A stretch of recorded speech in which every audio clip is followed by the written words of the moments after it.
ഓം ശ്രീ ഗണേശ ശാരദാ ഗുരുഭ്യോ നമഃ. സദാശിവസമാരംഭാം ശങ്കരാചാര്യമധ്യമാം അസ്മദാചാര്യപര്യന്താം വന്ദേ ഗുരുപരമ്പരാം.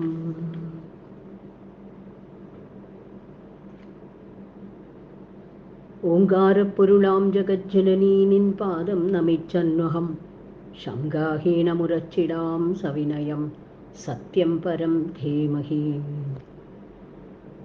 കൂജന്തം രാമ രാമേതി മധുരം മധുരാക്ഷരം ആരുഹ്യ കവിതാശാഖാം വന്ദേ വാൽമീകികോകിലം. രാമായ രാമഭദ്രായ രാമചന്ദ്രായ വേധസേ രഘുനാഥായ നാഥായ സീതായ പതയേ നമഃ. ധ്യായേദാജാനബാഹും ധൃതശരധനുഷം ബദ്ധപദ്മാസനസ്ഥം പീതം വാസോവസാനം നവകമലദളസ്പർദ്ധിനേത്രം പ്രസന്നം വാമാംഗാരൂഢസീതാമുഖകമലമിളല്ലോചനം നീരദാഭം നാനാലങ്കാരദീപ്തം ദദധമുരുജടാമണ്ഡലം രാമചന്ദ്രം. ശ്രീരാമചന്ദ്രാശരണം. ഹരേ രാമ രാമ രാമ ഹരേ ഹരേ, ഹരേ കൃഷ്ണ കൃഷ്ണ കൃഷ്ണ ഹരേ ഹരേ. കൂജന്തം രാമ രാമേതി മധുരം മധുരാക്ഷരം ആരുഹ്യ കവിതാശാഖാം വന്ദേ വാൽമീകികോകിലം. രാമായ രാമഭദ്രായ രാമചന്ദ്രായ വേധസേ രഘുനാഥായ നാഥായ സീതായ പതയേ നമഃ. ഹരേ രാമ രാമ രാമ ഹരേ ഹരേ, ഹരേ കൃഷ്ണ കൃഷ്ണ കൃഷ്ണ ഹരേ ഹരേ.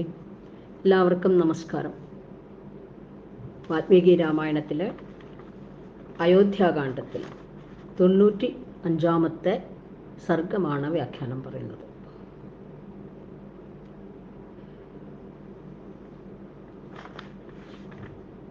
കുറേ നാളായി ചിത്രകൂടത്തിൽ താമസമാക്കിയ ശ്രീരാമൻ വൈദേഹിക്ക് പ്രിയവും സ്വന്തം ഹൃദയത്തിന് സന്തുഷ്ടിയും വരുത്താൻ വിചിത്രമായ ആ ചിത്രകൂട പർവ്വതത്തെ സീതാദേവിക്ക് കാണിച്ചു കൊടുത്തു.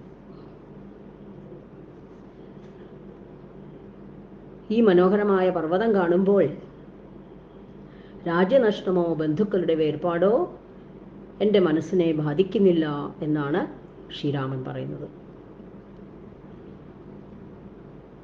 നാനാധാതുക്കൾ നിറഞ്ഞവയും വാനം മുട്ടുമാറ് ശൃംഗങ്ങളുമുള്ളതും നിരവധി പക്ഷിമൃഗാദികളുള്ളതുമായ ആ പർവ്വതത്തെ പറ്റി, പർവ്വതത്തിനെ നോക്കൂ എന്ന് സീതാദേവിയോട് പറയാണ്. ആ പർവ്വതത്തെ നീ നോക്കൂ, അതിൻ്റെ പല ഭാഗങ്ങളും പല വർണ്ണങ്ങളോടുകൂടിയതാണ്.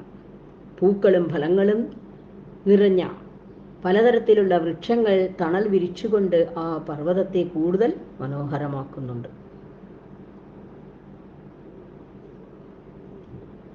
പൂക്കളും ഫലങ്ങളും നിറഞ്ഞ പലതരത്തിലുള്ള വൃക്ഷങ്ങൾ തണൽ വിരിച്ചുകൊണ്ട് ആ പർവ്വതത്തെ കൂടുതൽ മനോഹരമാക്കുന്നു.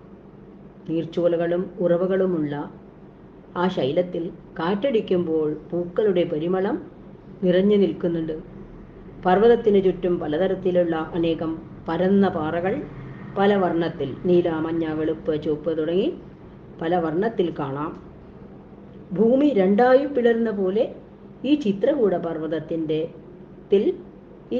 പർവ്വതത്തിൽ വലിയ ഒരു വിള്ളൽ പ്രത്യക്ഷമാണ്. ആ പർവ്വതത്തിൻ്റെ ശിലയിൽ ഒരു വിള്ളലും കാണാം. ഫലമൂലജാലാവൃതമായ ഈ ചിത്രകൂടം ഉത്തര കുരുദേശത്തുള്ള അളകാപുരിയേക്കാളും ഇന്ദ്രനഗരിയേക്കാളും ശ്രേഷ്ഠമാണ് എന്നൊക്കെ ശ്രീരാമൻ സീതാദേവിക്ക് പറഞ്ഞു കൊടുത്തു. പൂക്കളും കായ്കളും നിറഞ്ഞ് അനേകം പക്ഷിവൃന്ദങ്ങൾ വസിക്കുന്ന രമ്യവും വിചിത്ര ശിഖരങ്ങളുള്ളതുമായ ഇവിടെ ഞാൻ അത്യധികം ആനന്ദം അനുഭവിക്കുന്നു എന്നാണ് ഭഗവാൻ പറയുന്നത്. സീതേ, നീയും എന്നോടൊത്ത് ഈ കാഴ്ചകളെല്ലാം കണ്ട് ആനന്ദിക്കുന്നില്ലേ? ചോദിക്കുകയാണ്. നിന്നോടും സൗമിത്രിയോടുമൊത്ത് ഈ കാലമെല്ലാം സന്തോഷത്തോടെ വസിച്ച് ഉത്തമ വ്രതങ്ങൾ അനുഷ്ഠിച്ച് ഞാൻ കുലധർമ്മവർദ്ധനമായ സുഖം നേടും എന്ന് ആ ഭഗവാൻ സീതയോട് പറയുന്നു. ആ ചിത്രകൂടം അത്ര മനോഹരമാണ്. അയോധ്യയിലെ പിരിഞ്ഞതിൻ്റെ ദുഃഖമൊന്നും, ബന്ധുക്കളെ പിരിഞ്ഞ ദുഃഖമോ അയോധ്യ നഗരിയെ വിട്ട ദുഃഖമൊന്നും ഇപ്പോൾ അദ്ദേഹത്തിനില്ല. വളരെ സന്തോഷവാനാണ്, വളരെ ഉല്ലാസവാനമാണ്. സീതാദേവിക്ക് വീണ്ടും ഭഗവാൻ കാണിച്ചു കൊടുക്കുകയാണ്. പിന്നീട് ആ പർവ്വതം വിട്ടിറങ്ങിയ ശ്രീരാമൻ സീതാദേവിക്ക് ശുഭജലയും രമ്യയുമായ മന്ദാകിനി നദിയെ കാണിച്ചു കൊടുത്തു.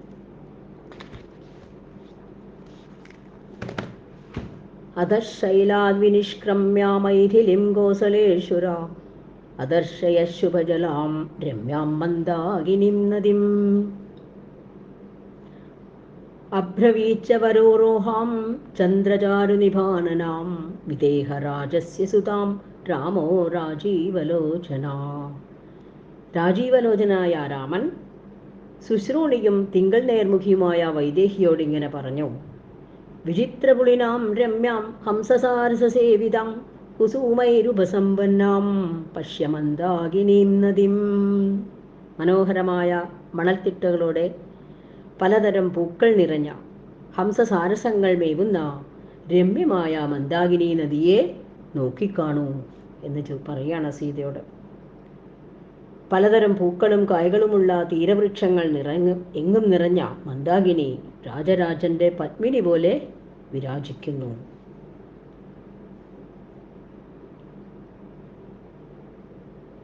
മൃഗങ്ങൾ ഇറങ്ങിക്കുളിച്ചതിനാൽ ജലം കലങ്ങിയ ചേലാർന്ന കടവുകൾ എനിക്ക് ആഹ്ലാദമരുളുന്നു.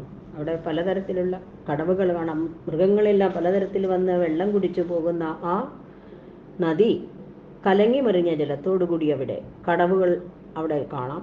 അങ്ങനെയുള്ള കടവുകളൊക്കെ മൃഗങ്ങളിറങ്ങുന്ന കടവുകളൊക്കെ കാണുമ്പോൾ ശ്രീരാമന് ആഹ്ലാദം തോന്നുന്നു എന്ന് പറയണം. ജഡാജിനധരാകാലേ വൽക്കലോത്തരവാസസ ഋഷയസ്തവഗാഹന്തേ നദിം മന്ദാകിനിം പ്രിയേ.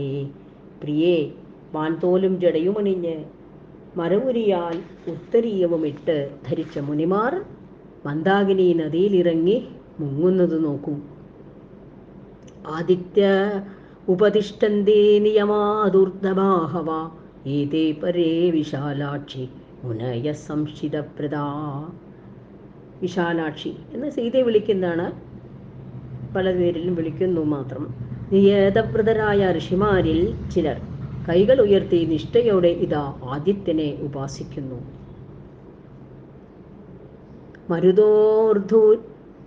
മരുതോദ്ധൂതശിഖരൈ പ്രനൃത്ത ഇവ പർവ്വത പാദവൈ പുഷ്പപത്രാണേ സൃജൽഭേരഭിതോ നദിം.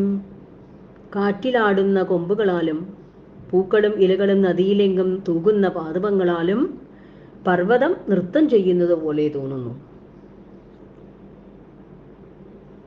കൊജിന്മണിനികാശോദാം കൊജിൽ പുളിനശാലിനിം കൊജിൽ സിദ്ധജനാകീർണാം പശ്യമന്ദാകിനിം നദിം. ചിലയിടം മണിമുത്തുകൾ കൊത്തതും ചിലയിടം പുളിനങ്ങൾ തെളിഞ്ഞതും മറ്റു ചിലയിടം സിദ്ധജന സേവിതയുമായ മന്ദാകിനി നദിയെ നീ കണ്ടാലും. കാറ്റടിയാൽ തീരത്തടിഞ്ഞ സുമചോഞ്ചയങ്ങൾ കാണൂ. നിർധൂതാൻ വായുനാ പശ്യ വിദതാൻ പുഷ്പസഞ്ജയാൻ പ്ലൂയമാനനപരാൻ പശ്യത്വം തനുമധ്യമേ. കാറ്റടിച്ച് തീരത്തടിഞ്ഞ ആ പുഷ്പങ്ങളെ കാണൂ. വെള്ളത്തിൽ ആ അലകളിൽ ഇളകിയാടുന്ന ആ പുഷ്പത്തെയും നോക്കൂ. എന്തൊരു മനോഹരമാണ് അതെല്ലാം കാണാൻ. പശ്യൈതദ്വൽഗുവജസോ രഥാംഗാഹ്വയനാദ്വിജാ അധിരോഹന്തി കല്യാണി നിഷ്കൂജന്തശുഭാഗിരാം. കല്യാണി, കളകൂജിതങ്ങളായ ചക്രവാകപക്ഷികൾ മധുരസുരത്തിൽ പാടിക്കൊണ്ട് അവയിൽ ആ പൂക്കളിൽ ചെന്നിരിക്കുന്നത് കണ്ടില്ലേ? ദർശനം ചിത്രകൂടസ്യ മന്ദാകിന്യാശ്ച ശോഭനേ അധികം പുരവാസാച്ഛ മന്യേ തവജ ദർശനാൻ. ഈ ചിത്രകൂടത്തിൻ്റെ ദർശനവും മന്ദാകിനിയുടെ ദർശനവുമൊക്കെ ദേവിയുടെ ദർശനത്തെക്കാളും അല്ലെങ്കിൽ അയോധ്യാവാസത്തെക്കാട്ടിലും എനിക്ക് പ്രിയങ്കരമായി തോന്നുന്നു. എന്ന് ഭഗവാൻ സീതയോട് പറയുന്നു. വിധൂതകൽമഷൈ സിദ്ധൈ സബോധമശമാന്വിതൈ നിത്യവിക്ഷോഭിതജലാം വിഗാഹസ്വമയാ സഹ. തമോ ദമ ശമാന്വിതന്മാരും, അതായത് തപസ്സികളും ഇന്ദ്രിയങ്ങളെ വെന്നവരുമായ അപാപന്മാരായ സിദ്ധന്മാർ നിത്യവും ഇറങ്ങി അലകൾ ഇളകുന്ന ഈ നദിയിൽ നമുക്കും നീരാടാം എന്ന് പറയണം. സഖീവച്ച വിഗാഹസ്വാസീതേ മന്ദാകിനിം നദിം കമാലാന്യവമജ്ജന്തേ പുഷ്കരാണി ജഭാമിനേ. സീതേ, ഈ മന്ദാകിനി നദിയിൽ നീ ഒരു സഖിയെ പോലെ ഈ താമരകളെയെല്ലാം ജലത്തിൽ മുക്കി താഴ്ത്തിക്കൊണ്ട് മുങ്ങിക്കൊണ്ട് നീരാടും. ത്വം ജന്തുക്കൾ പൗരന്മാരാണെന്നും പർവ്വതം അയോധ്യയാണെന്നും ഈ നദി സരയുവാണെന്നും സീതേ നീ നിത്യവും വിചാരിക്കണം. ഈ പൗരന്മാരെല്ലാം അയോധ്യയിൽ ഇവിടെയുള്ള കാണുന്ന ജന്തുക്കളെല്ലാം അയോധ്യയിലെ പൗരന്മാരാണെന്ന്, ഈ ചിത്രകൂടപർവ്വതം അയോധ്യ നഗരിയാണെന്നും നദി സരയുവാണെന്നും വിചാരിക്കണം എന്ന് പറയാണ് സീതയോട്. ലക്ഷ്മണശ്ചൈവ ധർമാത്മാ മന്യദേശേ വ്യവസ്ഥിത ത്വം ചാനുകൂലാ വൈദേഹി പ്രീതിം ജനയതി മമ. എൻ്റെ ആജ്ഞകൾ അനുസരിക്കുന്ന ധർമാത്മാവായ ലക്ഷ്മണനും എനിക്ക് അനുകൂലയായ നീയും എനിക്ക് വളരെ സന്തുഷ്ടി നൽകുന്നു. ഉപസ്പൃശം സ്ത്രിശവണം മധുമൂലഫലാശന നായോധ്യായേന രാജ്യായ സ്പൃഹയേ ച ത്വയാ സഹ. 3 നേരവും സ്നാനം ചെയ്ത് നിന്നോടൊന്നിച്ച് തേനും കായ്കനികളും ഭക്ഷിച്ച് കഴിയുന്ന ഞാൻ അയോധ്യയോ രാജ്യമോ നഷ്ടപ്പെട്ടെന്ന് ആഗ്രഹിക്കുന്നില്ല. അയോധ്യയോ രാജ്യമോ നഷ്ടപ്പെട്ട ദുഃഖമെനിക്കില്ല. അയോധ്യയോ രാജ്യമോ ഞാൻ ആഗ്രഹിക്കുന്നില്ല. ഇവിടെ അത്രയ്ക്ക് സുഖമാണ് ഈ ചിത്രകൂടത്തിൽ എന്ന് സീതയോട് പറയുന്നു. ഇമാം ഹിരമ്യാം ഗജയൂഥലോടിതാം നിപീഠതോയാം ഗജസിംഹവാനരേ. ഗജഗണങ്ങളാൽ കലക്കപ്പെട്ട ഗജസിംഹവാനരങ്ങൾ ജലം കുടിക്കുന്ന സുപുഷ്പവൃക്ഷങ്ങളാൽ അലങ്കൃതമായ ഈ നദിയിലിറങ്ങിയാൽ ആർക്കാണ് തളർച്ച തീർന്ന് സുഖം വരാതിരിക്കുക? അത്രയ്ക്ക് സുഖം വരും. എല്ലാ ക്ഷീണവും തീർന്ന് സുഖമായി തീരും ഈ നദിയിലൊന്ന് മുങ്ങിക്കുളിച്ചാൽ.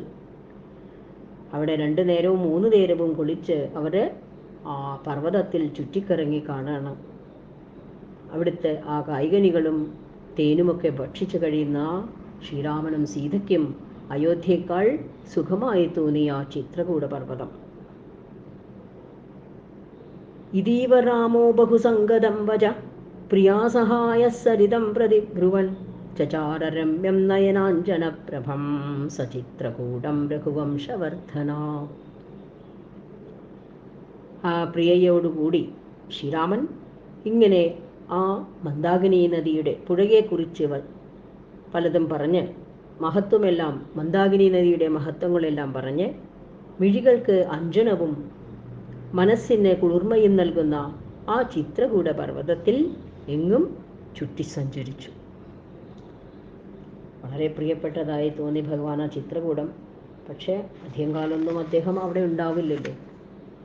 പെട്ടെന്ന് തന്നെ ദണ്ഡകാരണ്യത്തിലേക്ക് പോകേണ്ടതുണ്ട്. ഭരതനിത ഭരദ്വാജ മഹർഷിയുടെ അടുത്ത് എത്തിക്കഴിഞ്ഞു. ഇന്നോ നാളെയോ ചിത്രകൂടത്തിൽ എത്തിച്ചേരാം, രാമനുമായി സംഗമിക്കാം, ദശരഥൻ്റെ ജന്മവുമൊക്കെ അറിയിക്കും. അങ്ങനെയുള്ള ഭാഗങ്ങളൊക്കെയാണ് ഇനി കാണുന്നത്. അടുത്ത സർഗത്തിൽ അതെല്ലാം കാണാം. ശ്രീരാമനും ഭരതനുമുള്ള സംഗമം അടുത്ത സർഗത്തിലായിരിക്കും.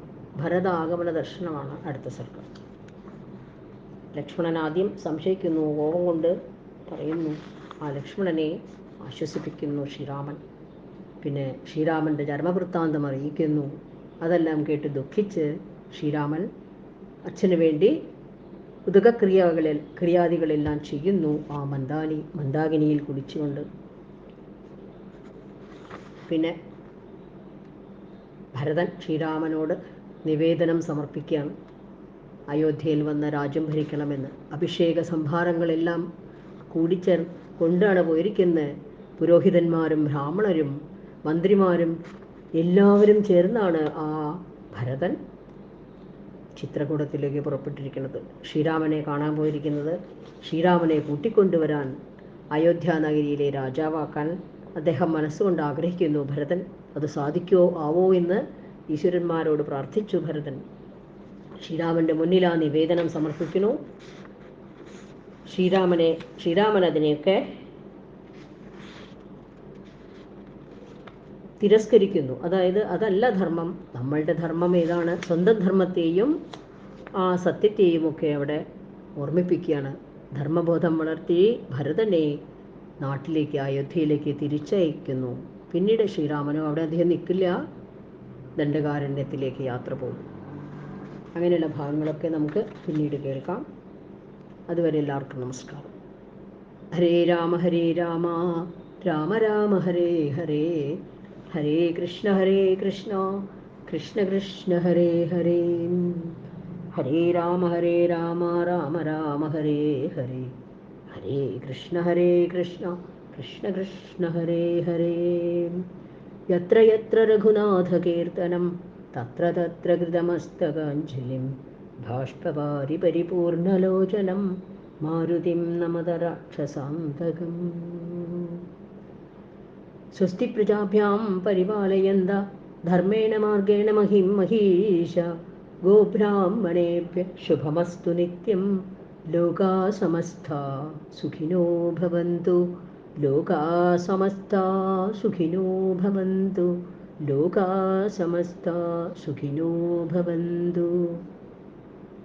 ഓം ശാന്തി ശാന്തി ശാന്തി. കായേന വാചാ മനസേന്ദ്രിയേർവാ ബുദ്ധ്യാത്മനാ വാ പ്രകൃതിസ്വഭാവാൻ കരോമി യദ്യത് സകലം പരസ്മൈ നാരായണായേതി സമർപ്പയാമി. സർവം നാരായണായേതി സമർപ്പയാമി. ശ്രീകൃഷ്ണാർപ്പണമസ്തു. ശ്രീജഗദംബാർപ്പണമസ്തു. ഓം ശ്രീ ഗുരുഭ്യോ നമഃ. ഹരി ഓം തത്സത്.